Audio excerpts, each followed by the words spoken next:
The occupation of Europe by Nazi troops, in addition to forced deportation to work in Germany, captivity and sending to concentration camps, created another serious problem: connections of women in the occupied states with German soldiers and officers.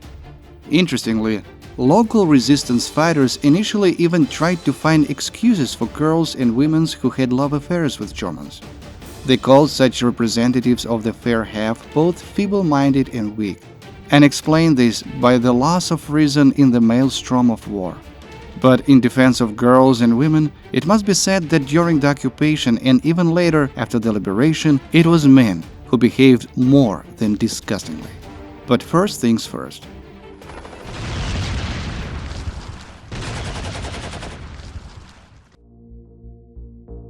France was the most significant in terms of contacts with the Germans. Marshal Pétain, who completely capitulated, actually gave the country under the rule of the occupiers without much resistance. Despite the fact that Pétain assured Hitler of his peacefulness, the latter was not going to sign a peace treaty. So France bore all the costs of maintaining the occupation regime, from food supply and the construction of military facilities to sending its citizens to military factories in Germany. On average, France paid Germany about 20 million Reichsmarks daily. Moreover, many French were sent to fight at the front, and at least 2 million French men were captured by the Nazis. This led to a shortage of men. There were at least 30 brothels in the Paris area alone, 5,000 official prostitutes, plus at least 100,000 French women from time to time selling their bodies, of course only to Germans. Many residents did not welcome this, but they were not overtly negative either. Only with the rise of the French resistance movement, some girls were publicly punished for sexual collaboration with the Nazis. This first happened in June 1943, when one of the girls who was sitting with the Nazis in a cafe was cut bald. The resistance fighters considered anyone who slept with the Germans to be a potential enemy. So they printed pamphlets in which they did not shy about expressions. French women who give themselves to the Germans will be cut bald, and we will write on your back, sold out to the Germans. When young French women sell their bodies to the Gestapo, they betray the blood and soul of their French compatriots. Future wives and mothers are obliged to maintain their purity in the name of love for the motherland. It was from this moment that the so-called tradition of cutting women and girls bald appeared. The most interesting thing is that those men who fought in the resistance or in the British or American troops on the other fronts, oddly enough, were quite tolerant of their women as special girlfriends of the occupiers. And this is indeed a historical fact. Those men who fought the Germans did not make any special accusation against their fellow citizens. But when the Allies landed in Normandy, many local men who had not previously expressed their dissatisfaction with anything suddenly turned into resistance fighters. In other words, they decided to rehabilitate themselves for cowardice during the occupation. And basically it was they who unleashed a massive campaign of public humiliation, torture, and execution of girls and women who were found to have links with the Nazis. Girls were publicly cut bald, and as in the Middle Ages, quite a lot of people flocked to such reprisals. Hair cut bald from France quickly spread to Denmark, Holland, Norway, and Italy.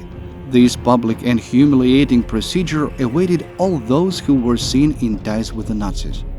The interesting thing is that the men who collaborated with the Nazis were practically untouched. There were only isolated cases when someone was shaved bald. Unfortunately, the matter was not limited to hairdressing procedures. Girls were also publicly undressed.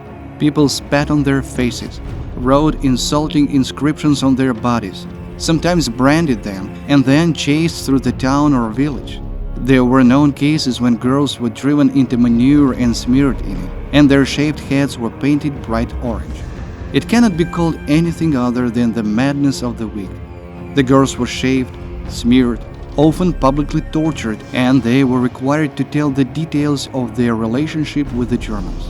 Moreover, since the so-called resistance, into which tens of thousands of so-called fighters have joined, more than 5,000 girls were executed on the spot. Some were shot, some hanged. Many, unable to bear the humiliation and shame, committed suicide themselves. The madness of the massacre continued to gain momentum until de Gaulle personally intervened. Before the leader of the France stood up for the unfortunate women, only in 1944, about 19,000 French women had received prison sentences for sexual cooperation with the Nazis, which entailed terms of imprisonment from 6 months to a year, with deprivation of rights for another year. And here, it should be noted that many of the defendants behaved in a much more dignified manner than their judges. So, the French actress Arletty during the occupation had a love affair with a German officer. During the trial, the woman stated openly, "My heart belongs to France, but what is below the navel belongs to me." The most interesting thing is that both American and British soldiers, as well as the fighters of the real resistance, tried to stop such insanity. For example, the reaction of American soldiers who protected women from reprisals was documented. "Let them go, for God's sake. You yourself are all collaborators." Real partisans declared even more categorically. It turns out that cutting a frivolous woman bald and exposing her to reproach means enrolling yourself in the ranks of resistant fighters? People believe that by doing so they are demonstrating their courage and bravery, and the crowd enjoys watching the fascinating spectacle.